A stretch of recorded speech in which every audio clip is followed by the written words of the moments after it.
ఓం శ్రీ గురుభ్యో నమః. మంత్ర సాధన ఛానల్కి స్వాగతం. మొదటిసారి చూస్తున్నట్లయితే సబ్స్క్రైబ్ చేసుకోండి, అలాగే పక్కన ఉన్న బెల్ సింబల్ కూడా యాక్టివేట్ చేసుకోండి. అప్పుడే నేను చేసిన ప్రతి వీడియో కూడా మీకు నోటిఫికేషన్ రూపంలో రావడం అనేది జరుగుతుంది. నేను ఈ వీడియోలో మీకు చెప్పబోయేది ద్వాదశ రాశుల గురించి నేను మీకు ఈరోజు చెప్పబోతున్నాను. అందులో మొదటిగా మేషరాశి గురించి ఈరోజు నేను ఈ వీడియోలో చెప్పబోతున్నాను. అంటే సాధారణంగా మనం బయట చూస్తున్నటువంటి ద్వాదశ రాశులకు సంబంధించిన బీజాక్షర మంత్రం అయితే ఇది కాదు. ఇది నారాయణునికి సంబంధించినటువంటి మంత్రం అన్నమాట. ఈ మంత్రాన్ని చదువుకుంటే మనకు నవగ్రహాల దృష్ట్యా వచ్చేటువంటి ఏదైతే అశుభ ఫలితాలు తగ్గిపోయి శుభ ఫలితాలు రావడానికి అవకాశం అనేటువంటిది ఉంటుందన్నమాట. అలాగే నవగ్రహ స్థితిగతులలో మనకు మార్పు ఉండి ఆ రోజు వరకు మాత్రం చాలా అద్భుతంగా జరుగుతుంది. కార్య విజయము ఇటువంటి ఫలితాలు మనకు రావడానికి అవకాశం ఉంటుంది. ముందుగా మేషరాశి గురించి మంత్రం యొక్క మహిమ మనం తెలుసుకోవాలి. సాధారణంగా మేషరాశి జాతకులకు ఇది శుభకరమైనటువంటి ఫలితాన్ని ఇచ్చేటువంటి ఒక మంత్రం అన్నమాట. ఇది లక్ష్మీనారాయణకి సంబంధించినటువంటి ఒక మంత్రము. అయితే ఈ మంత్రాన్ని చదువుకున్నట్లయితే జీవితంలో మనకు ధనము, సుఖము, సమృద్ధి, అలాగే ఆరోగ్యము ఇవి ఎక్కువగా మనకు వచ్చేటువంటి ఫలితాలు అన్నమాట. అలాగే కార్య విజయము సాధారణంగా కలుగుతుంది. అలాగే గ్రహాల యొక్క అశుభ ఫలితాలు పూర్తిగా తగ్గిపోతాయి. అలాగే శుభ ఫలితాలను ఇవ్వడం అనేటువంటిది జరుగుతుంది. అంటే గ్రహాలు సంపూర్ణంగా శాంతిస్తాయన్నమాట. అలాగే కార్య విజయం కూడా కలుగుతుంది. అయితే ముందుగా ఈ మంత్రాన్ని ఏ విధంగా మనం చదవాలి? ప్రతిరోజు ఉదయాన స్నానం చేసిన తర్వాత పిండిన వస్త్రాలను మాత్రమే ధరించాలి. పిండిన బట్టలను ధరించి ఈ మంత్రాన్ని చదవాలన్నమాట. ప్రతిరోజు ఉదయాన చదవాలి.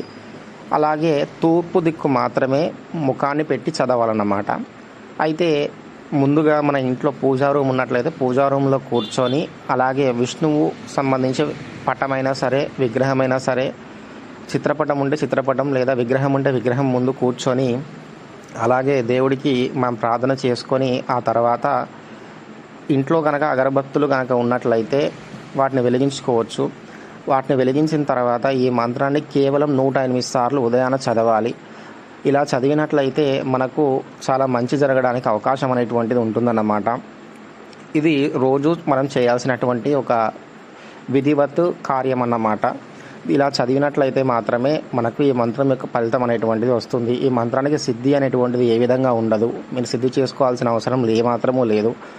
అలాగే గురువారము లేదా పౌర్ణమి ఇటువంటి రోజులు, అంటే గురువారం అయినా సరే పౌర్ణమి అయినా సరే, ఈ 2 రోజులలో కనుక ఎక్కువ జపం కనుక ఖచ్చితంగా, అంటే ఈ 2 రోజులలో మాత్రం తప్పనిసరిగా జపం చేయాలన్నమాట.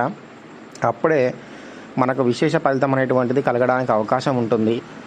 అలాగే ఈ జపం చేయడం వల్ల మనకు సాధారణంగా వైభవము, సమ్మానము, అంటే సన్మానించడము, అందరూ మనని చూసి చాలా కీర్తి ప్రతిష్టలుగా ఉన్నట్టుగా వాళ్ళు భావించడము అలా జరుగుతుందన్నమాట. మంత్రం వచ్చేసి ఓం హ్రీం శ్రీం లక్ష్మీనారాయణాయ నమః.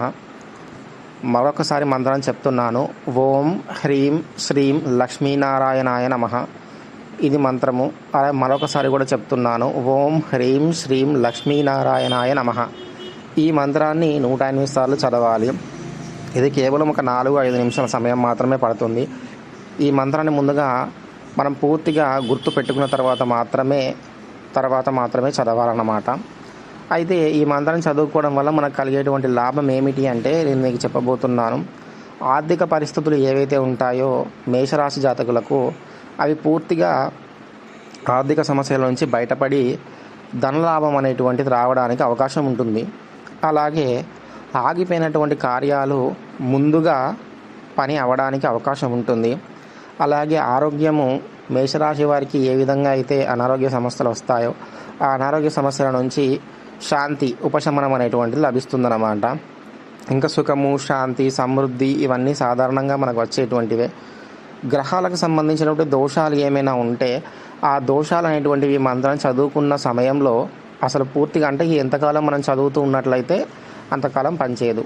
సాధారణంగా 1 రోజు నుంచి మొదలుకొని 21 రోజులు కనుక నిత్యం కనుక చదివినట్లయితే వారికి ఉన్నటువంటి గ్రహదోషాలు, మేషరాశి వారికి ఉన్న ఎటువంటి గ్రహదోషమైనా సరే పనిచేయదన్నమాట. అది పూర్తిగా తగ్గిపోతుంది. దాని యొక్క ఫలితం అనేటువంటిది ఆ మేషరాశి జాతకుని మీద ఉండదు. అలాగే జీవితంలో మంచి కీర్తి ప్రతిష్టలు, సౌభాగ్యం అనేటువంటిది లభించడానికి అవకాశం ఉంటుంది. ఇది మేషరాశి జాతకులకు సంబంధించినటువంటి మంత్రము. అలాగే ప్రతి రాశి వారికి కూడా ఈ యొక్క మంత్రం ఉంటుంది. ఇలాగే ఒక మంత్రం ఉంటుంది. ఈ మంత్రాన్ని కనుక చదువుకున్నట్లయితే వారికి వారి జీవితంలో మేషరాశి జాతకులకు ఏ విధంగా సమస్యలు ఉంటాయో ప్రతి రాశి జాతకులకు కూడా అలాంటి సమస్యలే ఉంటాయి. వాటి నుంచి విముక్తి పొందడము అనేటువంటిది జరుగుతుందన్నమాట. ఈ మంత్రము సిద్ధి అనేటువంటిది ఏ విధంగా లేదు. ఈ మంత్రాన్ని కేవలం 108 సార్లు చదువుకున్నా పనిచేస్తుంది, 21 సార్లు చదువుకున్నా పనిచేస్తుంది. కాబట్టి మీరు ఇక్కడ ఎటువంటి డౌట్ అనేది పడడానికి అవకాశం లేదు. ఈ మంత్రానికి సిద్ధి అనేటువంటిది ఏ విధంగా లేదు. ఈ వీడియో కనుక మీకు నచ్చినట్లయితే లైక్